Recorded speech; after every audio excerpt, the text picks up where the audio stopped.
we're going to get started so that we can, get through our panel and the next panels can get going. My name is Jeremy Hanks. I'm the co-founder and current chairman and president of a local software company called Dova. I'm excited to be here to help moderate the panel. We have a great panel put together to talk through things. And we'll be, up and running. Can everybody hear me okay? Is turned up? Okay. Oh, that went up a lot. Okay. So today on our panel, we're lucky to have Richard Nelson. He is the president and CEO of the Utah Technology Council. It's the organization that represents the 5,200 technology and life science companies in the state to help them foster growth, and it's the industry association for those companies. We have Michael Proper, who is the president and CEO of DirectPoint. They're a company based in Linden, and they provide outsourced IT services and technology for companies to not have to deal with those headaches inside their company. And then we have Nicole Toomey Davis, who is the director for the Centers of Excellence program as part of the Utah Governor's Office of Economic Development. And that program is basically tasked with providing grants and resources to entrepreneurs and technologists inside of our colleges and taking that technology to the market. So that's our panel. The topic for this panel is the question, does Utah's image limit Utah's high-tech corridor? And so to start with, I was going to basically just let each of the panelists answer that question with a yes or a no, and then we can talk through that, and hopefully we'll have a little time for some questions. Before we get into that, though, can I just ask, how many here are students here at BYU or somewhere else? So it looks like kind of the overwhelming majority are students. Who else is here? The entrepreneurs, owners of businesses, is that the other group of people? Just people that are curious about e-business maybe. So investors, some investors. So to start, let's ask the question. Start with you, Rich. Does Utah's image limit Utah's high-tech corridor? Let me respond from two perspectives. First of all, in the state, running the Technology Council, which is really the community to grow our tech companies, but also there are 42 other like organizations in North America. And you take my membership and you roll that into the other 42, we have 20,000 technology-related companies. And over the last 9 years, I've been in a leadership role with that group. It's called TechNet, Technology Councils for North America. And I get together with my colleagues at least twice a year, even more frequently, to find better ways to move the national agenda forward, as well as what can we do to strengthen each other in the various states. Different from economic development, where the states feel very, very competitive. We feel very, very close to each other. These are my greatest friends in the industry and have helped me run a much more effective organization. It is an issue, the image of the state. And it's an image of the state in two ways. Number one, the FLDS, the polygamy issue, has not been handled well. We don't know how to deal with that. The FLDS, the $13 million was spent in Texas did not help the image of the state. And we need to focus on that and work on that. It does impact the recruitment into the state. One of our CEOs said at a recent CEO roundtable with the governor that I was moderating, "Okay, Governor, what are you going to do about Big Love?" Well, it's not the governor's issue. It's really an issue that we need to engage and get in sync with the LDS Church and BYU. Again, I speak as a BYU alum. Also went to another school in Chicago, Northwestern. But it is an issue. Number one, on the polygamy front, in my mind, I think the governor will fix the liquor issue in this upcoming session. It's a non-issue in my mind. Okay. Michael? I'll just be real simple. I don't think that the state limits really the work environment here in Utah. I do think that the state can do more to help create the right perceptions external, like what Richard talked about. But I do believe that, especially as long as I've been in business, which isn't forever, but it's been a long time here in the Valley, the state has stepped up and really done a phenomenal job at positioning the right things, so that whether it's hiring talent, whether it's bringing in partners, whether it's creating a conducive work environment, whether it's creating the right laws to be able to help businesses start and be sustainable.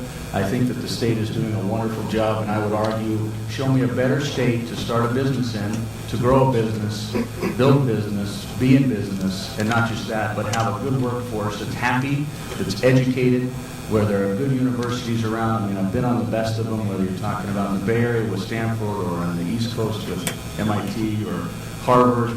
There's a mecca here that is valued. Yeah, could we do more to create the puffer fish and to tell the world what we're all about in this valley? Yeah, but I also think it's a good, nice kept secret. And for those of you in this room thinking about starting a business, think twice about leaving this valley/state. Okay, Nicole? Can you hear me? Okay. I don't think our image limits the state at all, and I think that really comes out in performance. And our performance as a state's phenomenal. I've got a few statistics Jeremy's asked me to talk about a little later about purely our performance. But I also think the state has matured so much. I've been here for 17 years. And our state has matured so much. There's so much opportunity. Yesterday was the Global Entrepreneur Week conference, which was at Southtown Expo Center. And it was panels and panels of entrepreneurs who've done it before, and they all said over and over, this is absolutely the best time to start a company in Utah. It's a great place to start a company. So I think that's very much the environment that you're coming into. Okay.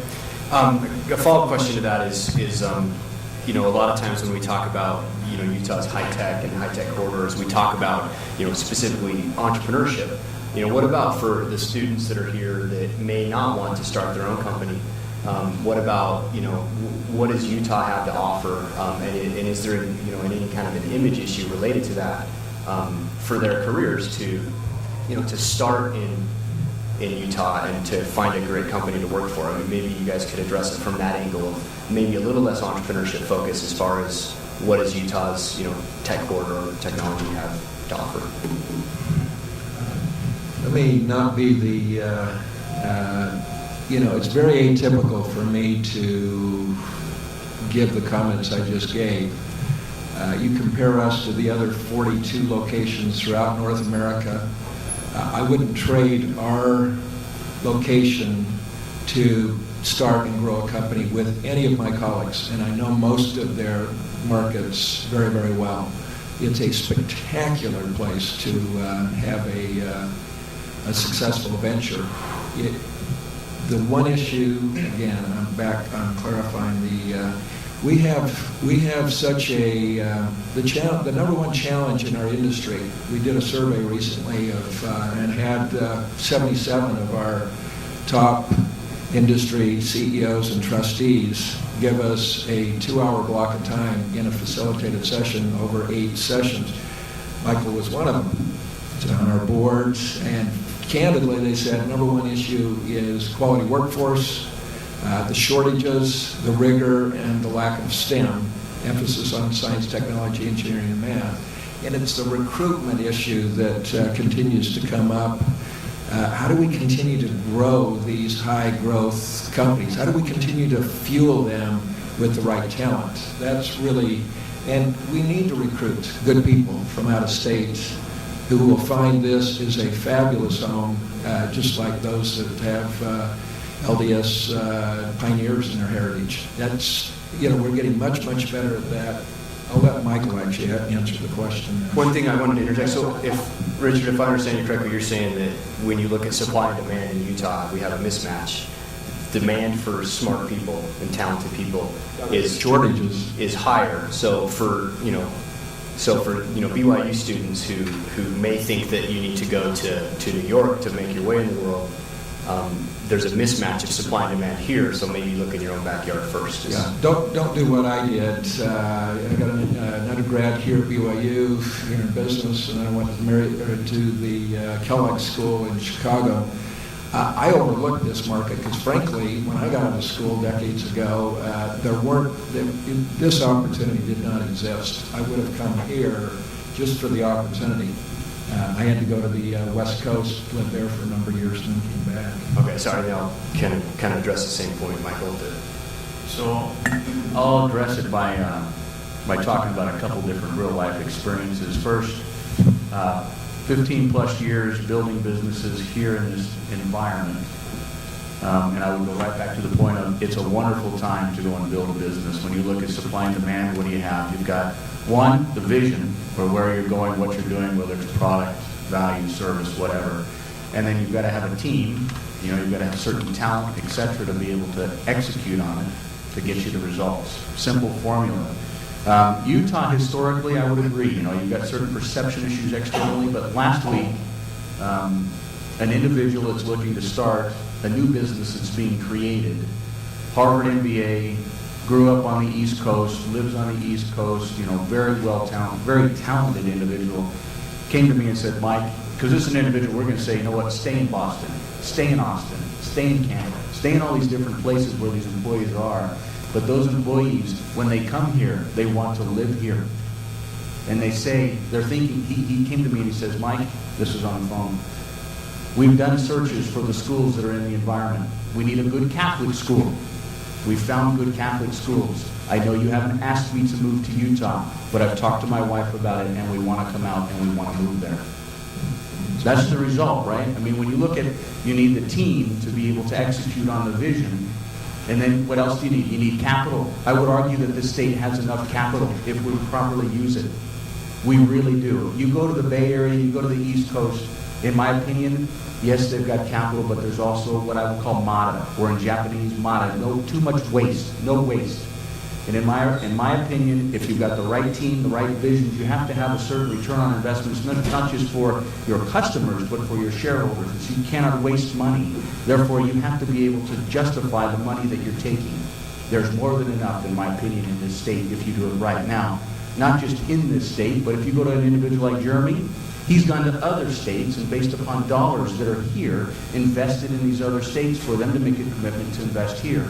It's out there. You just have to go get it. You have to figure out that supply and demand. And really, you have to be able to know what your vision is and then have a team that can execute on it. You get both of them. So my reality is there's no question there's not a better, I'm ignorant in a lot of ways. Why I say that? Why would I say that? I'm young. But I was born in Ogden, but I grew up all over the U.S. Florida, California, Colorado. I've seen these other environments as I was a youth. But as I travel and I go to these different metropolitan areas, I continue to fly back into this Salt Lake Valley, and I think to myself, I'm grateful for the opportunity to be here, to build a business here, but more so to raise a family here. And when you net out why people do what they do, it's usually for family, or quality of life, or certain other things as us humans desire. And my reality is, I like the bubble. I think a lot of us aren't honest about the bubbles, whether it's religion, whether it's polygamy, whatever. I mean, how many of us really get affected by polygamy? By the raise of hands. I mean, it's just not reality. Mitt Romney did. Oh, well, this booty was on a plane to fly out the night that he actually launched in Boston to help him raise money the next day. I totally agree. Perception is reality, but I believe this state has done a very good job to create a pufferfish for quality of life. So, a good segue is you said perception is reality. Nicole, I know that the GOED, the Governor's Office of Economic Development, has actually looked at trying to find out what are those perceptions. So maybe you could address that, kind of a summary of some of the information that we have here in the state about those perceptions. Ben, I'm happy to. I'll just give you a couple statistics. The national unemployment rate today is about 6.7%. In Utah, that number is 3.5%. Now, way back when I was in college and I took economics, they said, 5.4% is absolute full unemployment, right? So Utah's well below that old threshold and that number is staying flat actually in the state. In September, we were still a net producer of jobs at 0.1%. That's just right on that threshold. In October, we fell to minus 0.2%, so we lost a few jobs. That's about 300 in our state. And obviously, we never want to lose a job, but you can still see compared to the national rate of job loss, which is ranging from 4 to 6% on an annual basis, we are doing extremely well. So we are really well positioned for people coming out of school, for people who are looking for jobs. We are seeing some net in-migration right now, people saying, oh, the economy stinks elsewhere, Utah's got a great economy, let's move to Utah. So we want to keep creating jobs to absorb all of those people, because that positions us again back with that stronger, more dynamic workforce. Everyone says in a recession, if you're the one who's marketing, you gain market share and you emerge much stronger. And I think that's really where Utah is. We're staying strong. We're marketing that. Our state is marketing aggressive. You see the snowflake ads. Anybody seen the snowflake ads on TV? Oh, you got to keep watching. They're online as well. They're really fun. And they really are representing, Utah to the sort of fun winter travel community, but it's part of the image that we're building. But let me give you a few other statistics in terms of the corporate image. Utah has announced for 28 straight months a corporate relocation or expansion in the state. Now, corporate relocation is very, very competitive nationally. So a company that's big, they need some more employees, they need a new place to build a factory or a plant or a distribution arm, and they look nationally, and it turns out, a whole industry around searching for places for corporations to expand. Utah, 28 months in a row. There are over 100 companies currently looking to expand, and we do get complaints from existing companies saying there's not enough people, don't bring anybody else in. But looking at quality of workforce, those companies from the outside say, well, we really want to come try and snag the best employees because Utah really has what we need. American Electronics Association did their 2008 Cyber States report, and Utah was number 26. Well, we are not number 26 in terms of size, right? We had $1.1 billion in exports, high-tech exports in 2007. But what was more interesting was our growth rate was 47% year-over-year from 2006 to 2007, thanks to Mike and his friends, right? That was the number 2 growth rate in the country. So what we're seeing is good performance in exports and accelerating performance in exports. And that's not because it's our image is hurting us. We are performing really significantly.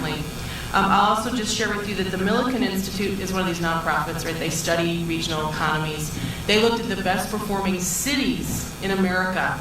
And if you could see the cover of this little report, you'd recognize this view because this is Provo-Orem, the best performing state in America in terms of job creation and sustaining jobs was Provo-Orem last year. And the number 3 city was Salt Lake City. And the number 18 city was Ogden-Clearfield. And the Millikan Institute said, amazingly, all 3 of Salt Lake City's major metro areas were in the top 25, and Utah took 2 of the top 3 spots. And they emphasized that technology was a key job driver in all of that growth in all 3 of our metro areas. And that Provo-Orem is 3 times more dependent on technology than the rest of the country, than the average in the country. So again, really that strength in technology. My final statistic, again, the Millikan Institute, they did a state technology and science index. So they were very worried, 10 years ago about how are the states prepared for this knowledge economy. That was the big buzzword. So they've done several of these studies. And they looked at, preparation for knowledge economy. They look at research inputs. They look at workforce. They look at sophistication, tech savvy, all those things. And then they rank all the states. Utah was number 8 overall, behind California, Massachusetts. Well, no kidding, right? Those states are enormous with $1 billion of federal research funding coming in. But what was interesting was that Utah was number 1 in technology concentration and dynamism, the sense of growth and dynamic expansion of the economy, and also number 1 in net creation of high-tech enterprises, which really was part of what propelled Utah to the front. So again, in terms of performance, in job creation, in technology, Utah is really enviable. I mean, if we have a handicap, there's a lot of other places in the country who would really love to have that handicap. So you're really coming into the economy at a fabulous time, and coming into Utah's economy at a fabulous time when you are wanted and needed, and when there's great opportunity for you that maybe 25 years people didn't find. I mean, as Rich said, people left the state. There's no longer that need because there's just so much dynamic energy here. Thanks. I had one thought on that is, I think, my experience is a lot of the image issues that we all talk a lot about Utah come down to this idea that we feel like a little brother, to these big brother areas. But if you look at it in just magnitudes of, quantity, then that's exactly the way you want to look at it. But if you look at it by quality, and especially what you want to look at is per capita, we only have 2.5 million people in the state. I mean, we can only be so big. We just don't have as many people in some of these other areas. Another stat is for the last 6 or 7 years in a row, Provo Orem has been #1 as far as number of Inc. 500. So these are the 500 fastest growing companies in the country. If you look at it per capita, we've been #1 for like 6 or 7 years in a row. So that's something to remember when we start talking about images. You have to look at it by capita. Yeah. I think it's also really important to mention that when he talks about playing little brother, there's nothing wrong with that. As a matter of fact, I love the perception that Utah-based companies have to serve external, whether it's states or even countries. And what I mean by that is, look at some of these big companies like MLMs here in this county that have started, even in the state. Some have negative stigma to them, but my reality is they provide value externally from the state. So we're not thriving on our own ecosystem or commerce locally. We're building it by bringing in revenues from other countries and other states. That increases the stability that we have here in the state. So there's nothing wrong by serving other environments or even taking second place when it comes to delivery or value or service. I would back up and say, what's one of the biggest problems our nation has? In my reality is we don't provide enough value externally to justify the consumption that we have. We're a debt-based nation that is a consumer-based nation. Those two things, one way or another, we have to figure out how to provide more value externally, whether that's as a state or as a nation. And in my opinion, there's nothing wrong with serving. As a matter of fact, that's the basis of value creation. Did you want to add something to that, Richard? Yeah. I don't know how many of you know that Utah hosted last month the first national summit on personalized healthcare. Personalized healthcare is an enormous opportunity for us in this country, frankly in this world, to leap forward and revolutionize healthcare. Why did that happen? It happened because of Utah ties. It happened because of a community that's highly thought of, our technology community, and the relationships we have within that technology community, and that core strength of Utah being all about the population database. There are lots of different reasons that this happened, and the relationship we have with our former governor, as Secretary, who came and keynoted this, but we brought together 100 of the top national thought leaders to Deer Valley, Stein Erikson Lodge for 2 days. I had an individual from Harvard come, 38 years, Harvard Medical School, is on the admissions committee. He knows more about genetic diseases and this personalized healthcare opportunity than maybe anybody in the country, and I've dealt with the Mayo Clinic and some others on this issue. He took me aside after about a day and a half, and I introduced him to a number of individuals. We had Clay Christensen present in 3 different blocks there. And if you want to talk about a Utah product that has worldwide impact, as one of the world's, certainly in my world, the world's foremost thought leader is Clay Christensen out of Harvard. Anyway, Dr. Steinman said, "Do you realize you have a gold mine here?" I was introducing him to a number, and he couldn't believe it. Now, we may struggle to get that message out. I think we're starting to do that. And it takes you to get out, whether you want to stay here. There's a great job market, probably the best in the country, certainly in technology, or go and come back, like a lot of us have. One last comment. Steve Ballmer keynoted a Hall of Fame gala of mine 2 years ago, or 3 years ago, as the new CEO of Microsoft. He said, "I was invited to come and keynote this Hall of Fame. I thought Friday night, black tie event, there'd be about 4 or 5 of us here." He said, "I am stunned that there is this capacity audience here. We are changing perceptions and we need your help." Okay, and we're out of time. I apologize we didn't get to any questions. 5 more minutes. Okay, do we have a question or two? Like really good questions? Yeah. How are you guys recruiting and learning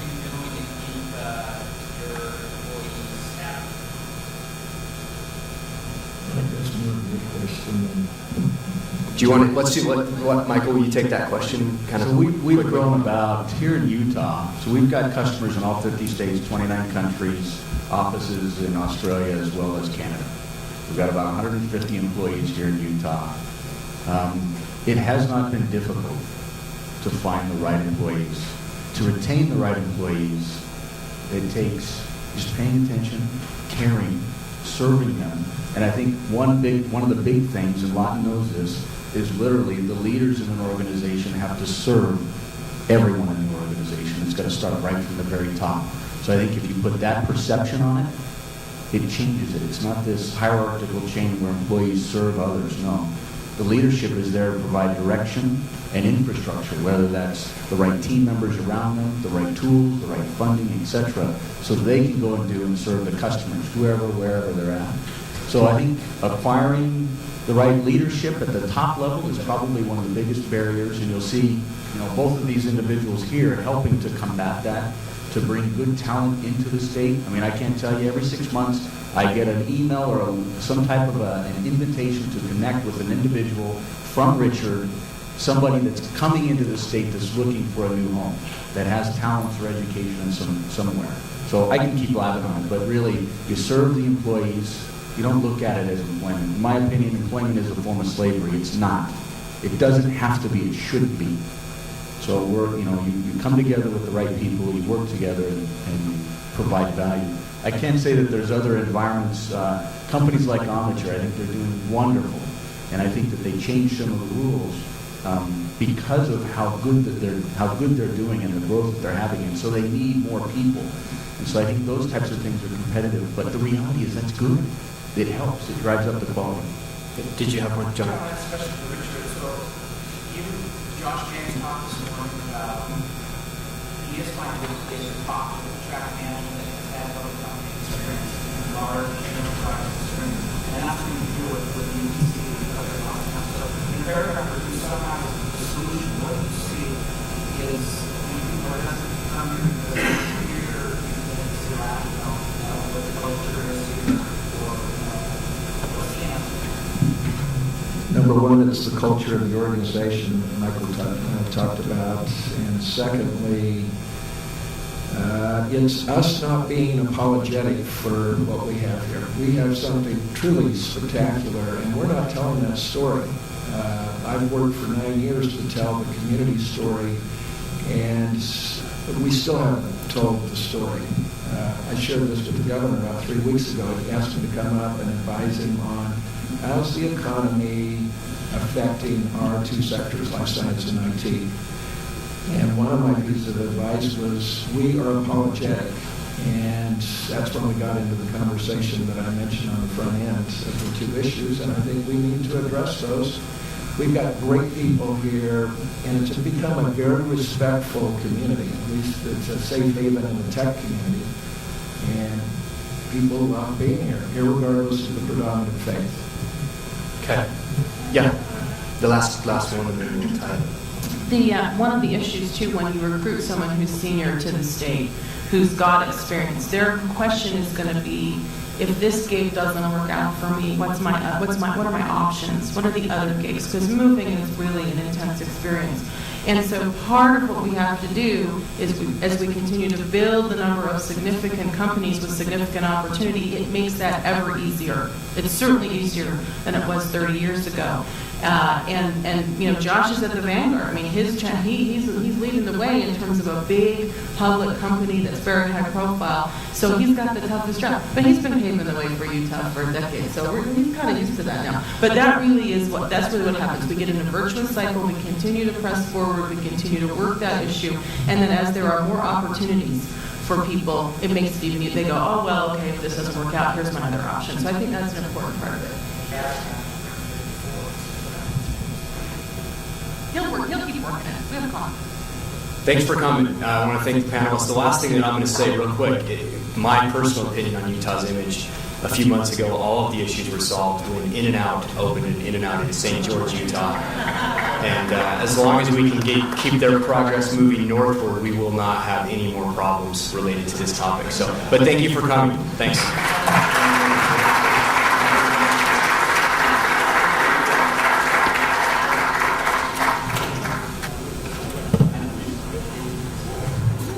Get a passing grade for high-tech workforce preparation.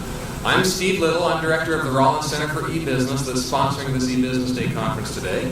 So on behalf of the E-Business Center, thank you for coming and participating, and I'd like to thank our panelists.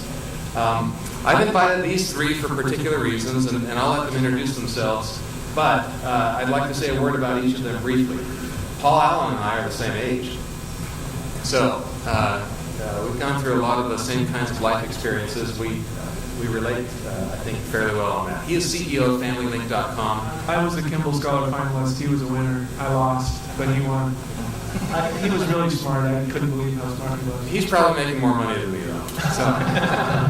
So there's something that they say in the entrepreneurship programs about how, let's see, what is the saying, John? C students and A students.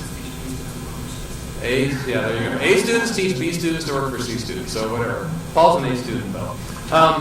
Gov Allen is a colleague of mine in the Information Systems Department here at BYU. He's here to represent that program, and also he's a colorful character. I'm hoping he'll say something controversial. That's not going to happen. And Dan Olson is a distinguished professor from computer science. I did my PhD in computer science over across the street, and he was one of my favorite faculty in that program. And he's widely regarded as a thought leader. He is on the U-Star board, and I'm still the most obsequious one that he knows. Okay, so with that brief introduction, I'd like to let each of our panelists, let's go from left to right, just let each of our panelists say a word or two about the concept of high-tech workforce preparation. We've heard some of the themes being addressed in our keynote speeches. Even in the earlier panel, we heard some of these themes. And so I'm not going to say anything more, but just let our panelists take it over. Dan, it's you. Oh, I thought we were going to talk about Left to right. left to right. In terms of things we're doing right, I've been spending some time both with UVU and also time with the University of Utah, less time with Utah State, on the kinds of graduates we're producing, and I'm actually quite pleased with the kind of graduates we're producing. We do spend a lot of time on giving them a broad long-term education, which sometimes makes them a little slower to start up. But from our point of view, we need to give them a career that's going to last them for 30 years and not for just the next year. The thing we're seeing in computer science right now, we've had more companies come to recruit computer science students than we had total graduates. So even if everybody got one, I think about 10 of the recruiters from this last career fair would go away without anybody. Which leads to the thing that we're having the most struggle with, and that is there's not enough people coming into technical fields, whether it be computer science, information systems, any number of other fields, engineering. The challenge I see there is twofold. Number one, our public schools really do a terrible job of preparing people for a technical career. And fundamentally, the problem there is that anybody who's really excited about technical things and is really good at doing technical things can earn 100% more by doing them than by teaching them in the public schools. And that's a really hard economic pill to swallow. So what that means is you have relatively poor role models in the public schools about why I should go do this thing. We also have a perception issue, which is the gold rush is over. So none of us are going to be able to go get a technical degree, go into a startup, and convert ourselves into billionaires. But the perception also is the work hours haven't changed.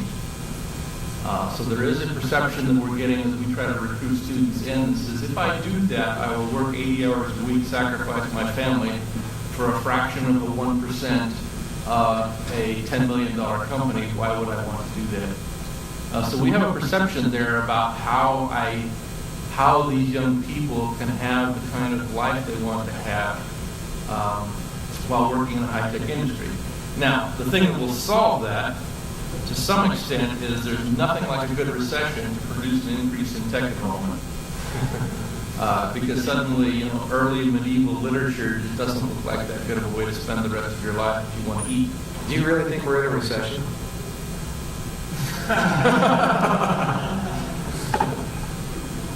Not in computer science. Okay. But in the rest of the world, yes, we are. So those are the issues that I see right now. Thank you. So Paul? I represent industry. I've lived in Utah County most of my life, and in the early 90s started a CD-ROM publishing company. In 1996 launched Ancestry.com, which has become the world's leading genealogy company. And then in 1998 launched MyFamily.com, which really was the social network for families that ended up with millions of users. It was the fastest growing community site ever up until that time. And then recently I've started a company called FamilyLink.com, which is a social network for families that operates across all other social networks. So we have a Facebook app with 12 million users. And as an industry representative, I'm always trying to do cutting-edge things like what are the new platforms that we need to develop software for. And in that regard, I would say BYU and all the universities in Utah get a failing grade for not preparing. We can't find anybody. We couldn't find anybody to build a Facebook app, for example. And Sorry to interrupt. How long did it take you to get 12 million users? 1 year. Mobile phone apps, people are developing iPhone apps, and I know of I know of one BYU student that's built some very successful iPhone apps, but when you're cutting, I respect the long-term view, and there needs to be theory and research and kind of a foundation, teach people how to think. But if the curriculum at universities is not in tune with all the cutting-edge technologies, the languages, the platforms, the business opportunities, whether it be open source or whether it be APIs that are coming out, if we're not preparing people that can actually build apps, they're not going to be prepared to go to industry. So we are ending up hiring people in the Philippines and India that have been doing social apps and mobile apps because they can do it. And we can't afford a learning curve with our new staff. Okay, I have questions, but and there will be plenty of discussion here in a minute. Go ahead. Governor Allen, I share a common last name with Paul. Do you understand that Ancestry.com, he said, "Oh, are you a descendant of Charles Hopkins Allen, who's my great-great-grandfather, which makes the two of us third cousins." So I guess he practices what he preaches. Even if he's going to say that I don't prepare my students well to fill his industry.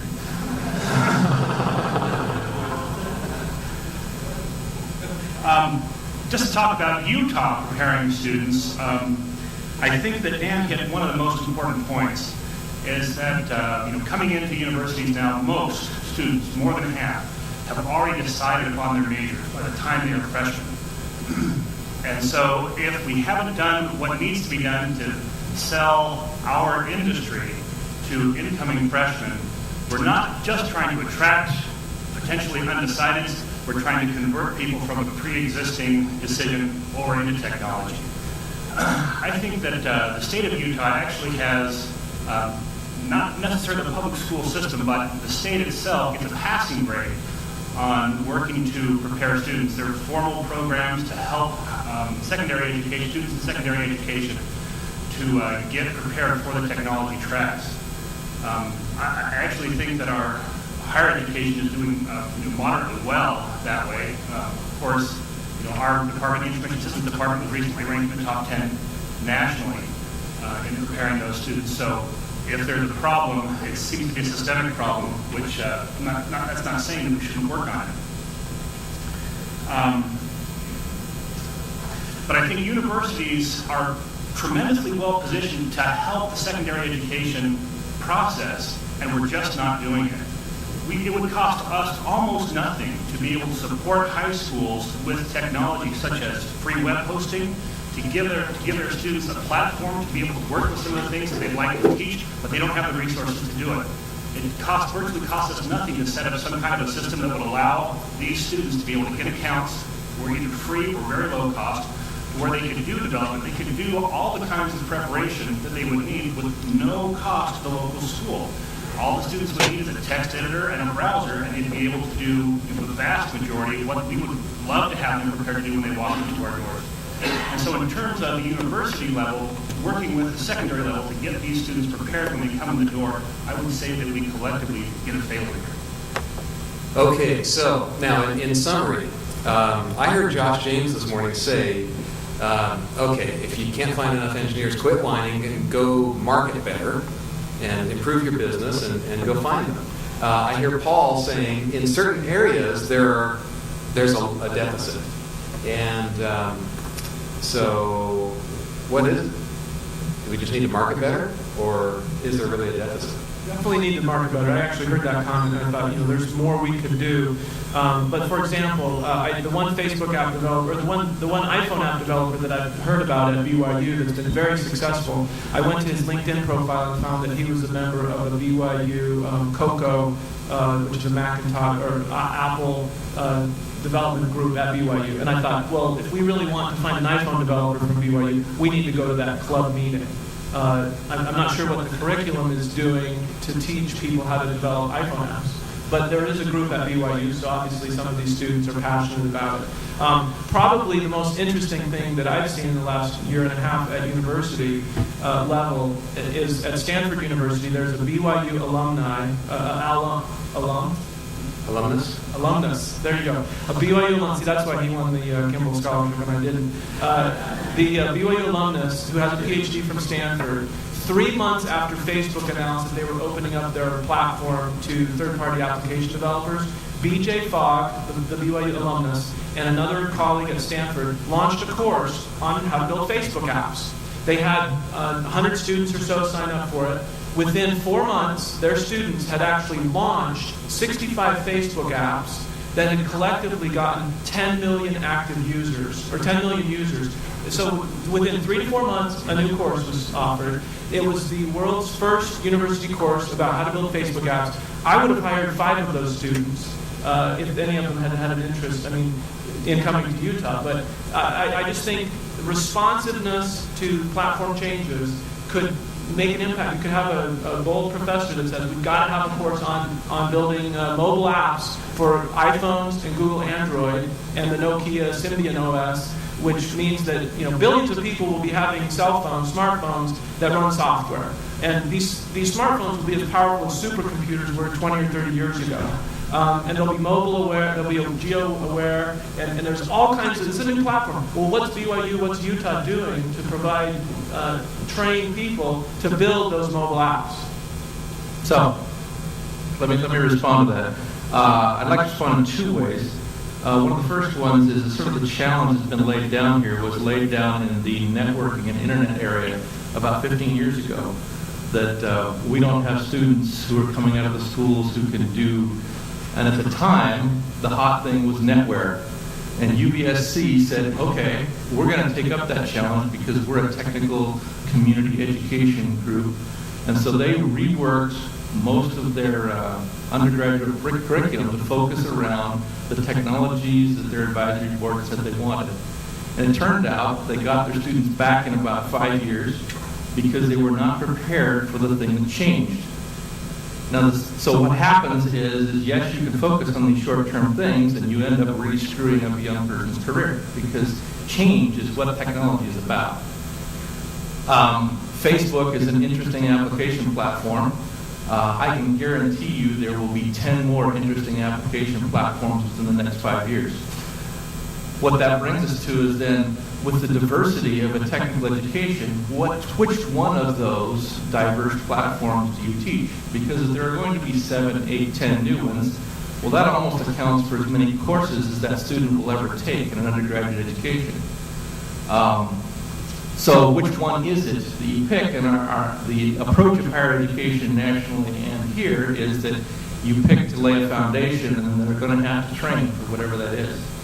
So no, we probably won't focus on that thing. We do have people that are doing Mac, we do have people that are doing interaction, we do have people that are capable of doing mobile phones, but they will have to train on a particular platform. But we hope they'll train the rest of their lives.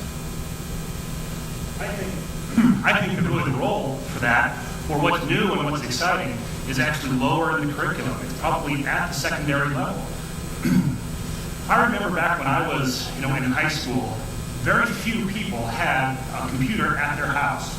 And so being able to have, go to school and learn how to program something, even if you only just, wrote your name to the screen 1,000,000 times in a loop, that was an exciting thing to do.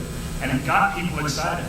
I think what we could do from this level is to support high schools and be able to give them the resources to to be able to deliver education on some of what is new and exciting. Because if a high school student says, wow, I can take this one class here in high school, and when I'm done, I can be developing an Android application for my G1 phone, that's exciting. If we're teaching them to do what was exciting 20 years ago, that's boring. And if we can somehow get them excited with the new technology at that level, get them interested in it, and then be able to give them the rigorous theoretical foundation that they need for a lifelong career, I think that's a winning mix. So you're telling me, Gov, that if, maybe you didn't say it this way, but if one of the student clubs on campus who's focusing on some of these interesting technologies came to the e-business center and said, we'd like to go out into the community and talk with students in some of the high schools and share with them some of the things that we're learning about technology so that we can kind of prime the pump a little bit, that I, as director of the e-business center, ought to be willing to spend some money on funding some of that development. I think that's absolutely true, but what I'm talking more about is having some kind of infrastructure in place more long-term to support that. It's one thing to send a representative out to a high school and talk to a group and get them excited, but to be able to have an ongoing program where there's resources that can be used, again, at very little cost, I think that could have a tremendous impact. At the high school level, they have language fairs at BYU. When I was a Spanish student in high school at Orem High, we would come here annually for a language fair. My kids have been coming to language fairs. Do they have anything equivalent like that with technology fairs at the high school level that are coming to BYU, where the students who are into high tech and are doing web stuff could come here and kind of compete and show up? Is there anything like that, that kind of outreach that has been helpful for language programs all across the state? We do have some kind of a computing camp that goes during the summer. I don't know beyond what there is. Certainly could be more. And the fact that we can't immediately tell you what's going on says that we ought to look into that a little more. So if there is a computing camp, it would need to be in your college, because I know we're not running one anymore. Wow. Maybe there isn't. Can I say one thing? I love the Utah technology legacy and all the inventions that have come out here. It's unbelievable how much of the core of technology was invented here. In the 1970s, the University of Utah Computer Science program was one of the top in the world.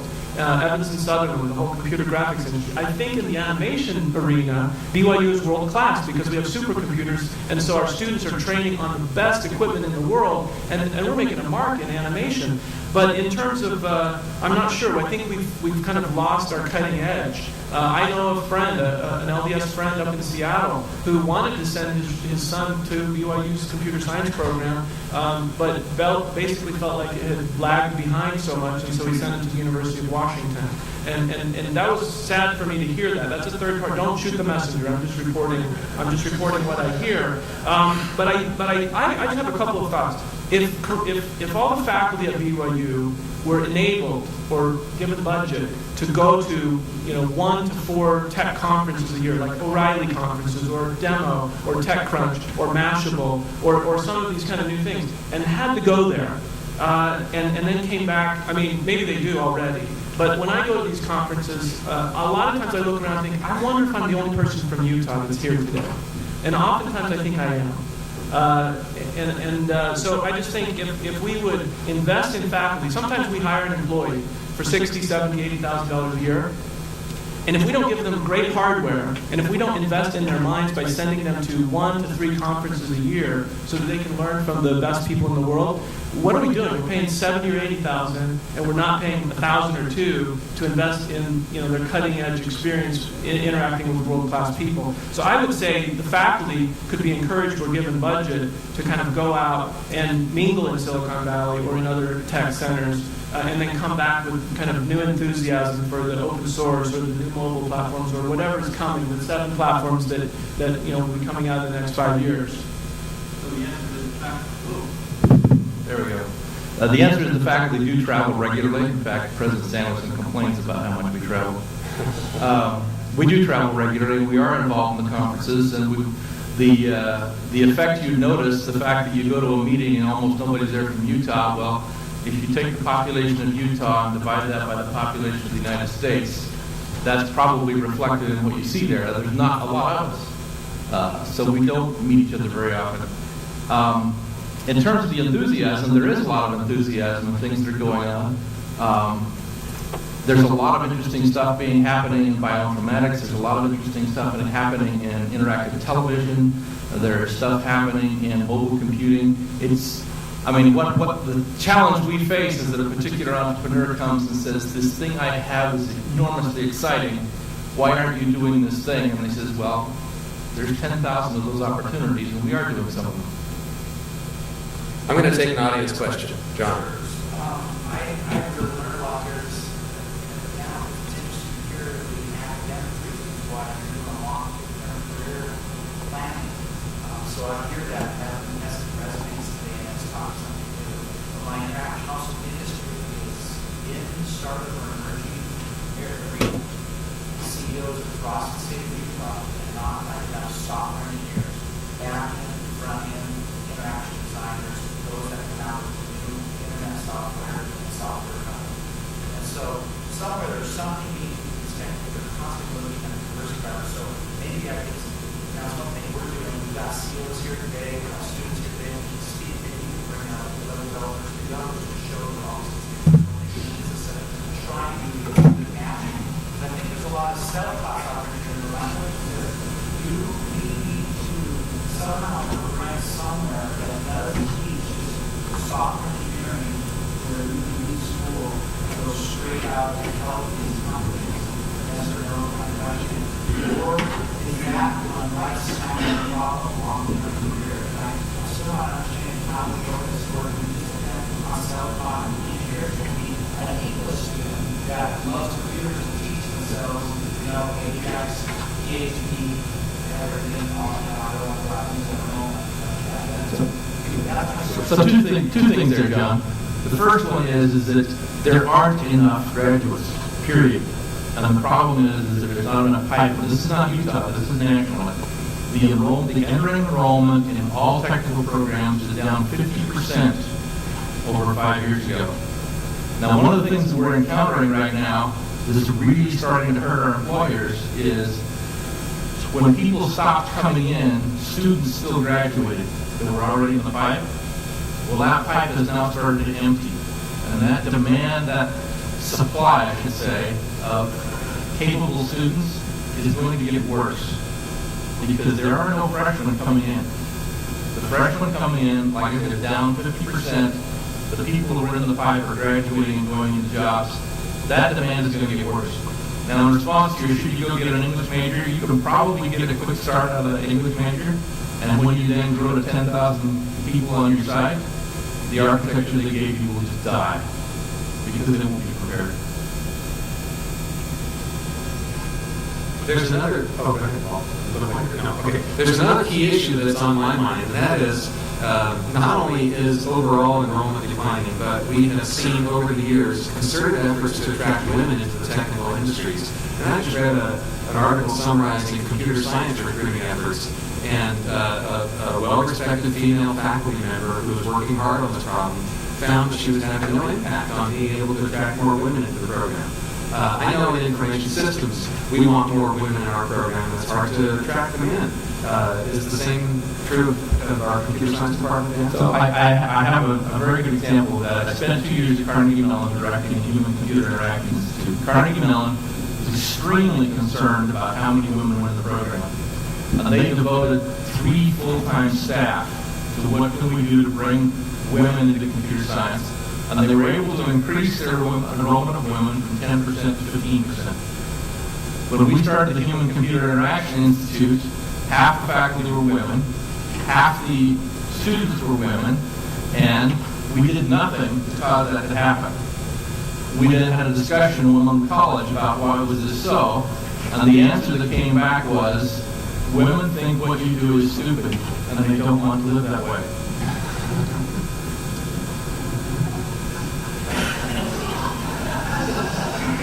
What are you going to do? I have a question for an audience member. I see my colleague, my neighbor, Abraham Tang, who is Associate Dean for their computing college. I forget the exact title. Sorry, Abraham.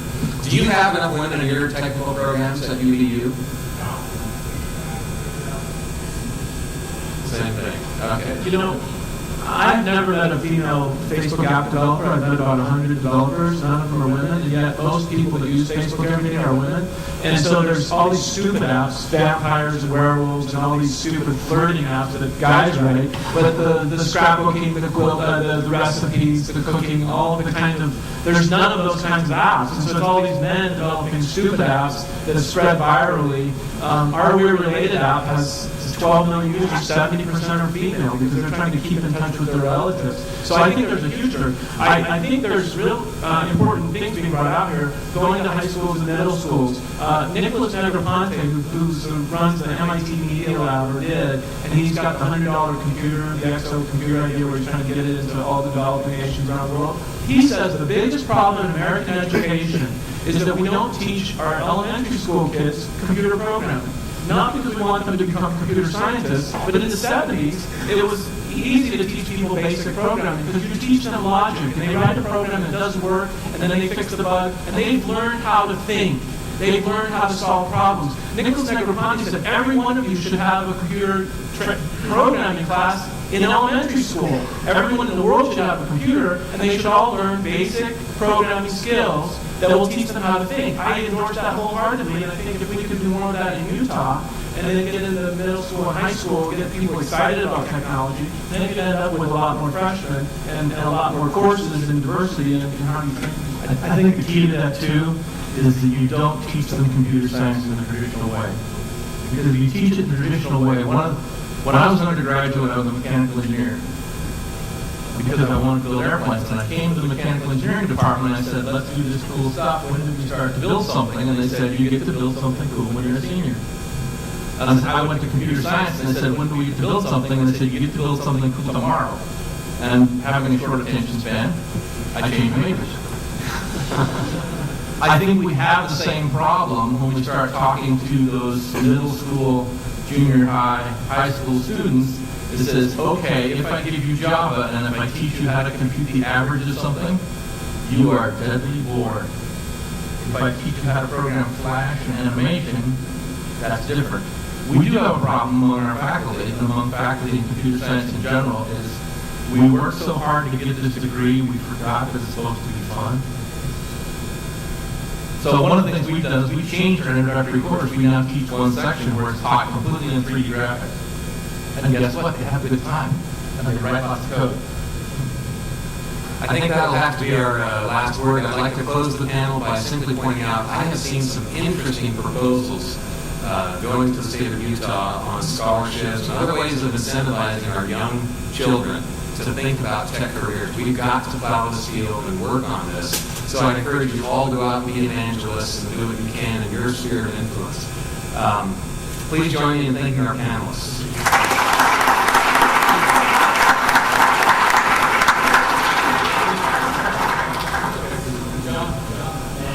Front, that would be fantastic.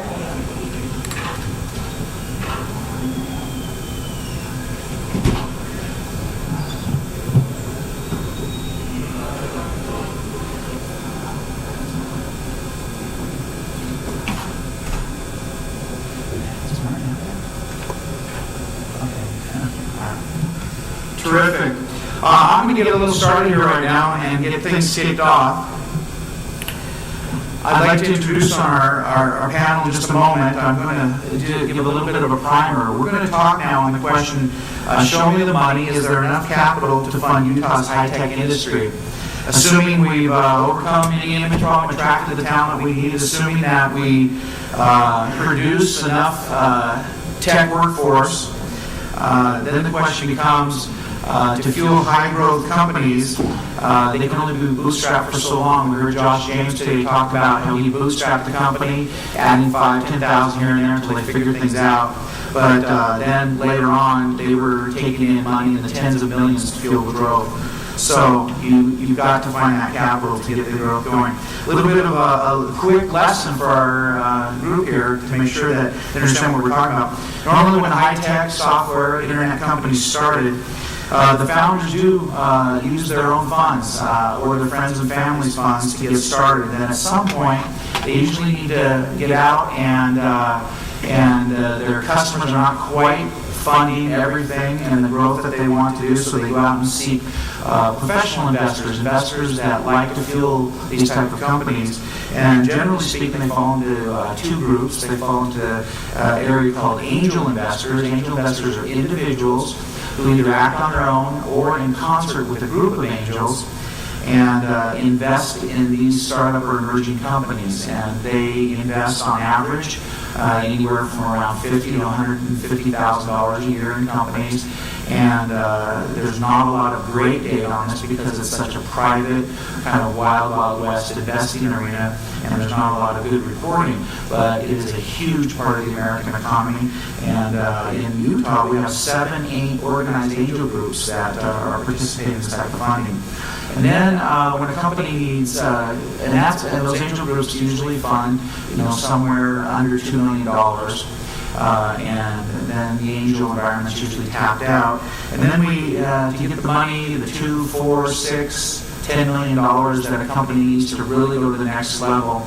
And as we've seen some of the companies do that have been here today, you need to go to venture capital firms. These are partnerships or companies that are formed with general partners and limited partners. The limited partners being the contributors of most of the investment funds. These are usually coming from very wealthy individuals or pension funds or other sources for money. And then those general partners invest that money into these companies. So with that, let me introduce who we have on the panel today. We have right here Rick Farr, who is an active angel investor and a partner with Utah Angels, the oldest and longest surviving angel group in the state. It's just recently celebrated its 10th anniversary. We also have Martin Fry, who's also a partner with Utah Angels and also with Olympus Angels of Salt Lake. You do both angel groups. And Martin and Rick are also both former entrepreneurs who were very successful with several companies in their career and what they've done. Jeremy Nielsen is managing director of the Utah Fund of Funds, and he can probably comment a little bit better than I can about that and the purpose of that fund and what it does, so we'll hear from that. And then we're very pleased today to have one of the leading venture capitalists in the state of Utah, in fact, in the region, and that is Todd Stevens, Managing Director of Epic Ventures, formerly known as Wasatch Ventures, and has long been a leading venture capital firm here in the state. So without further ado, let me start the question. Is there enough capital for the high startup rate here in Utah? It's said that Utah County is the #1 county for startups per capita of anywhere in the country. I'm not sure if I can cite the exact source for that, but that's my understanding. There are a lot of startups here. There's a lot of activity. So why don't we just start down and start with Rick and go that way and hear, is there enough money? Yes. Yes. That's the point. We're going to have a good discussion here. I say yes to the right companies. And the discussion may revolve around what the right company is. And I think Martin probably has some more to say on the right company, but as Utah Angels, we have left investing ideas and moved to investing in companies that are real, have real revenues and things along those lines. Josh James was in my class 10, 12 years ago in the introduction to economics when I was a freshman entrepreneur here. And at that point, my focus, because all of the students were students without a whole lot of experience, I was focusing on bootstrapping businesses. And I spent a lot of time on why and how to bootstrap a business. And Josh was in that class. 3 years later, I'm sitting next to Josh, and he is giving a presentation at the Utah Valley Entrepreneur Forum. And he's talking about the millions and millions and millions of dollars he raised. Well, I don't know, maybe just millions. And he came back, and I said, Josh, I must have retarded your advancement in this business by touting bootstrapping. He said, actually, Rick, it was your class where I thought I could do it without money. And once I got into it, after 6 months, I decided I need to have money to make it happen. And so it was an interesting conversation we had. And because most of you that are students, I don't think, and I might have some debate, but my experience is that you probably won't be able to get funding That's my personal opinion. I don't speak for the Utah Angels, I just speak from my own experience. And I think you need to start out bootstrapping your business up and thinking in terms of that and work accordingly. I think entrepreneurs in general want to know whether their idea is good enough to be funded. They want to be graded on a straight grade. You know, if they get a C, should I get money? Or if I get a B, I get a lot of money, and it's an A, I get everybody, all the investors lining up, worshiping my praises. But the reality is, if you think about it from the investor standpoint, they're investing on a curve, and they're grading in a way that says, it's not whether your idea is good or bad, it's whether they should put their money to you or to somebody else to maximize their return. So as long as you're willing to play the game of being graded on a curve, if you have a worthy idea and the good ideas tend to float to the top, then I would say the likelihood of funding is great. By the same token, when you look about it holistically and say, would we like more capital in the state? Absolutely. But there's also a threshold around which you don't want all ideas to be funded, and it's not an efficient economic model. So we want more VC, we want more VC funding, but yet at the same time, when I look at the number of deals that have come across the angel investment community, and I think about all the money that's sitting in the investors' hands and still looking at these deals, it's not like they've ever run out of money.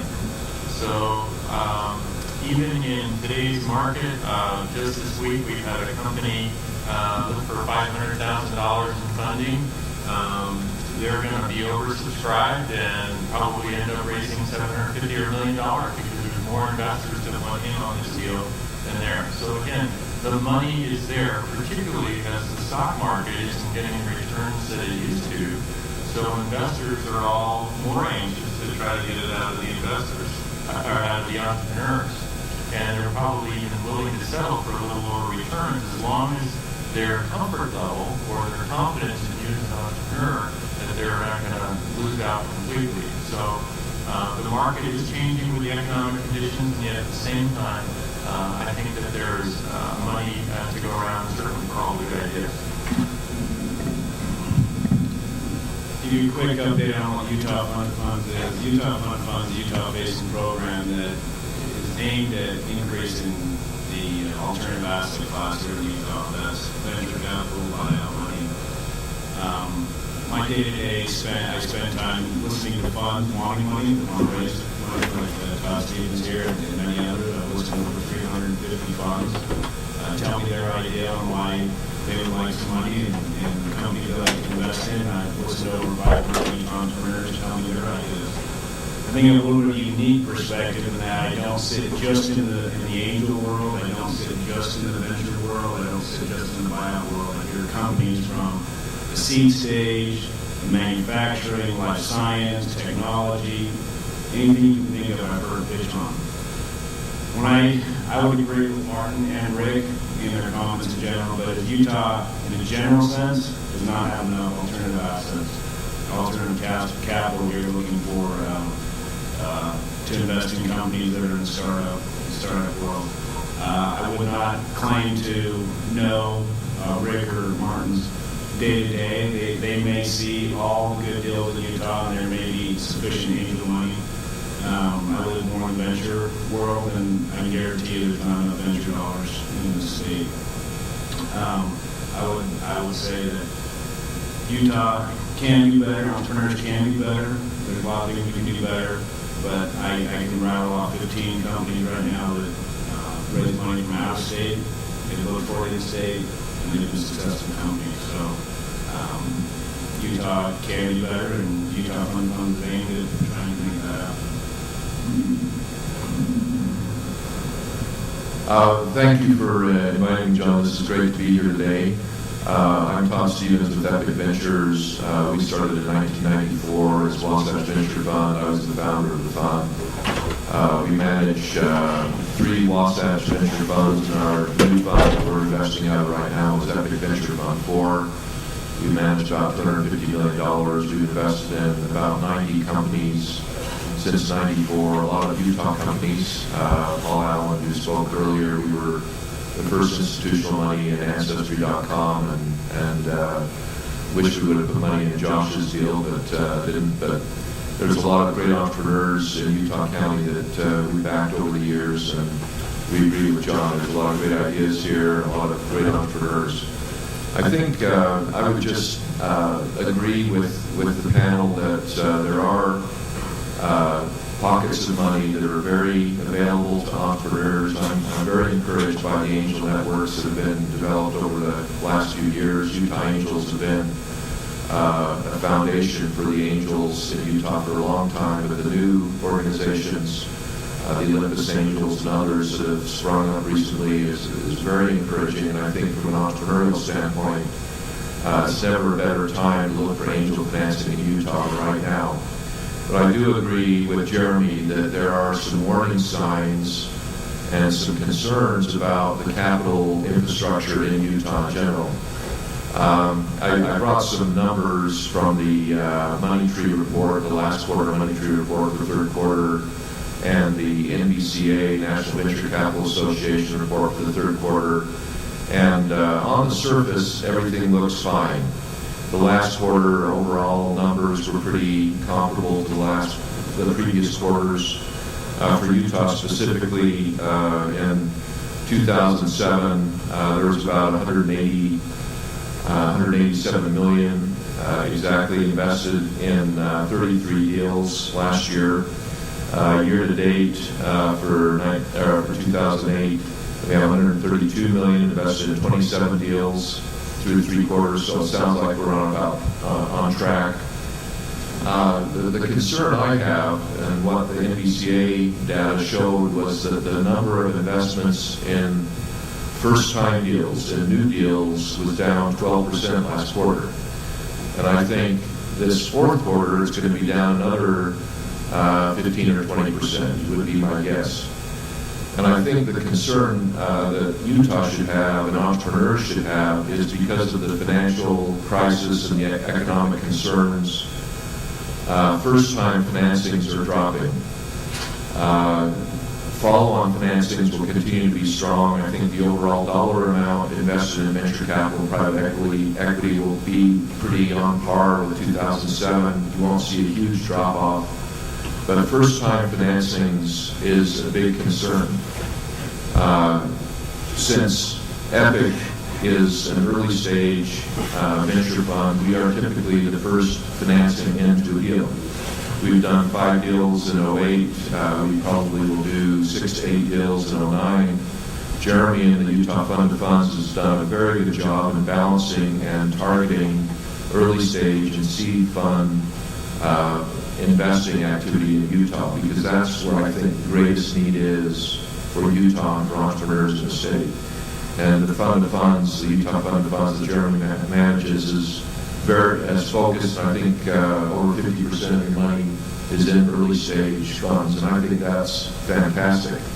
But I think for Utah and nationally, in my mind, we're starting to see the beginnings of some trends similar to 2000, 2001 after the internet bubble burst, where there was a huge drop-off in new financing, and even at that point there was a drop in follow-on financings as well. We were very active in '99 with our second fund in internet investment, and we were very active, invested a lot of internet startups. And the tragedy was that no one saw the bubble bursting, no one saw the capital flight that we saw at that point. And a lot of great companies hit the wall because there was no funding. There was no B or C round funding to carry on and to move forward. So I think the concern right now for early stage investors, for entrepreneurs in the startup phase, my advice would be, as you're approaching capital sources, institutional capital and early stage VCs, the biggest concern will be having enough capital, having a syndicate large enough to take you to break even or profitability. Cash is king right now, and your business plans have to focus on getting to break even and having enough runway, enough cash to get you so that you're not dependent on the Series B round or the Series C round to keep you alive. And so my advice would be, in this economic environment with the reduction in first-time fundings, that your business plan has to be sharpened. It has to show a real concern for cash preservation. And so that's why, in my comment, there's a concern as far as the type of money that's available. The buckets of money for early stage, I think, is going to be very tough to get in the coming year, in the coming couple of years. Let me just do a quick follow-up. Is it because the cash is not in the coffers, or is it just the conservative nature now that it's being used in looking at deals, or is it a combination? Well, I think it's a combination. As Jeremy said, the institutional investors in alternative asset classes are pulling back and having their own difficulties. It's kind of known as the denominator effect. And as you look at big pension funds, big investors, endowments, you're probably seeing, I saw a report that a Florida pension fund had lost 25% of their value in the last quarter. So you see the kind of drastic reduction in value because of the public markets that these pension funds are having. And the alternative assets are typically 10% of the total assets. And if the total assets are shrinking 25%, that immediately hits the amount of cash available for alternative assets. And so the denominator effect is working against venture capital and private equity. It's going to be tougher for funds to find money. But it's also, there's a few of us that have been around long enough to live through the dot-com bubble bursting, and we try to remember those things. And when we live through that, we recognize that when capital is scarce, you have to be very careful and have a lot of dry powder to support your portfolio companies. You want a lot of strong firms in your syndicate so that if there's still promise in the company, there's enough capital around the table to keep the company going to get it to break even. So people will be more cautious, they'll have more dry powder, more reserve capital for their investments, but I think in general it will be tougher to raise funds. All right. I'm going to do something here. We've got CEOs here, people that want to start companies, think about it. I want to go to the Q&A from the field, so we've got a couple microphones around. Where are the two microphone guys? One up there. So any questions for the panel, so I don't dominate all the questions. I know some of you will ask questions. Don't be shy. Is there nothing? Okay, then I'm going to go to my questions. If that's how it is, go ahead. Michael.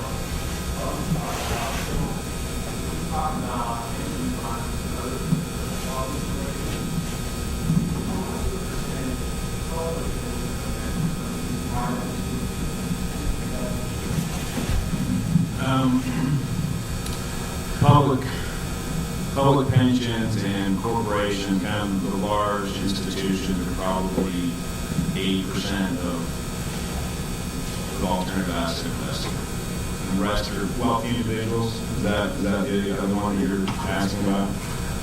You can find venture funds, particularly where it's a reverse. 80% are from individuals and then 20% maybe institutions. The industry as a whole is going to be reversed. Go ahead. Yes. You said your criteria for investing is more revenue. Is there a minimum level of revenue you're looking for, or is it a level of revenue relative to expenses? Or is there both? Where's the revenue model that you're looking for in a good startup right now?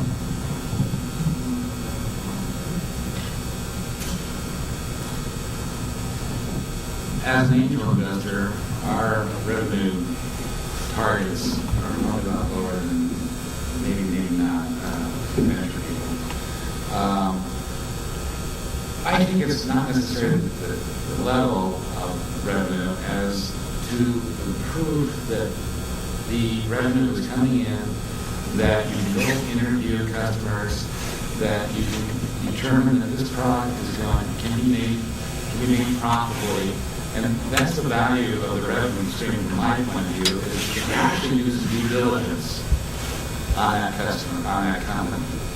And so it varies. I think we probably invest in companies that have maybe $500,000 in revenue. problem for those companies is if they want a lot of money, you have to evaluate them in such a way that you might take a lot of the equity out for them. You don't want to do that. So it's nicer to have a little higher value on that company so you don't take as much.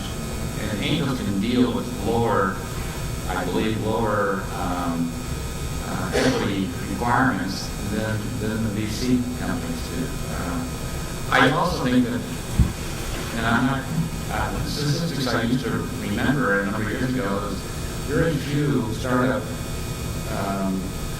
companies are funded through VCs. That's maybe 1% of your total investments.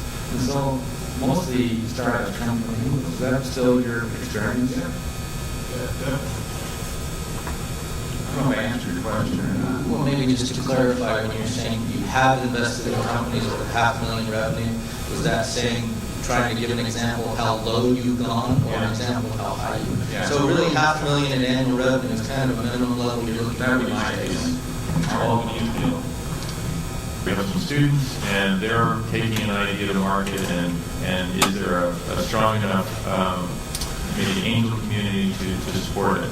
And then there's sort of these later stage companies that may be looking for a next round to extend their influence or their ability to go to market. And I think what you're hearing in terms of the difference on the panel is a little bit of, for a BYU student coming out of school, I think there is enough money to go around and fund the ideas that are worth funding. But at the same time, I think there's a lot of businesses in Utah that are established, functioning, that would like to expand and need capital and are constrained, particularly in this market. And so I think that's what we've heard across the board here. And I think there's less institutional money, certainly, and certainly the ability to get a bank loan is much different today than it was 2-3 months ago. I'll just add, while it's rare for VCs to invest in true startups, that does happen. And Epic, about 10% of our deals are in true startups. One of our most successful deals in our third fund was we invested with Josh Coates in a company called Mosey. He came in on the back of the envelope and talked about this idea he had. He's an architectural storage genius. We put money in when he had zero revenue. He had, I think he and one other guy were working on this idea. 2.5 years later, he sold to EMC, and it's probably the best IRR we've had in any of our funds.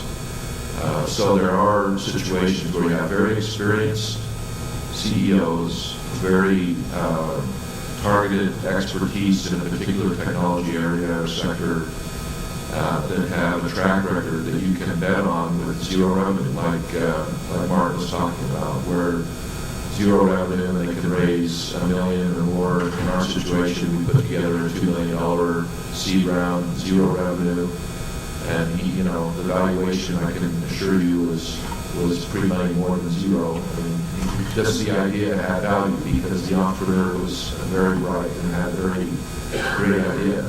And obviously today Mosey's a great employer here in Utah County and they're doing great. So there are those kind of opportunities out there. They're tough to find. Let me just mention real quick what's going on for commercial loans right now. I know a company with $40 million in revenue, very profitable, probably making $500,000 a month in pure profit. In order to extend their line of credit, which is probably only a couple $1 million, they have to actually put collateral or have a bank deposit for the money that they want in terms of a line of credit. So the credit markets for existing companies is really, really tightened down. And that, I think, overall is causing a lot of expansion and pressure on existing Utah companies. Interesting. We'll take one more question. Go ahead. Question is for any of the 5 people down there. Do any angels or VC firms ever do debt financing? Like, let's say a couple $100,000 at like 15% or something like that over 3 years rather than equity? Absolutely. In fact, I would say that Predominance partly due to John Richards. He swayed from being an early equity play as the preferred way of investing to a debt with warrants as the preferred way of investing now. And you've seen a real shift. Probably, I don't know where the VCs are, but the angels have certainly really moved towards debt as the preferred way to go. And so for some of that, they're looking for a revenue stream to be able to service the debt. Is your question relating to, do you have to give up equity or for the money, or is it related to? Definitely.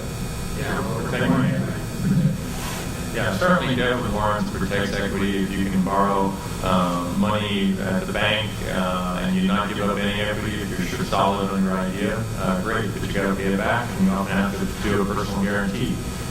The correlation is that you don't want to give up too much equity because you like your idea and you want to see it fruitful, and you may want to hold the equity to a later, larger fundraise. So debt with warrants seems to be a happy balance between the investor and the entrepreneur's needs to retain equity for the entrepreneur. So I think I can answer for Todd and Jeremy down the end that VCs do not do debt. Thank you. That's there are some. Interventures is exactly. There's a lot of different groups that there's a fund do that, but it's probably not the angels. But a traditional venture capital firm like Epic is not going to do debt. They're in it for the equity. Yeah. All right. Well, before we dismiss this panel, I just want to summarize what we've done today so that we can move on to the next aspect of our day today. We've seen today that there's excitement for the tech corridor in those Silicon Slopes or Utah. We have a lot of top executives and others that are behind just the concept of building a branded name, a concept of that we're a leader in this region. That maybe Utah's image is not as troublesome as something, but that there are some challenges, especially when recruiting top talent. We've seen that there are some issues revolving around production of engineering talent for tech firms in software engineering, and that there's things we can do better even going before the collegiate years down into the high school years. And so some really good food for thought there on how we can address those needs of startup and emerging companies and finding the talent. And then, the answer here is that there is money, but the startups, and I have to admit, I think Martin and Rick and I meet in a lot of meetings, this economy has not depressed the angel market as much as I thought it was going to. Would you both agree with that? So there's some excitement and energy still around that.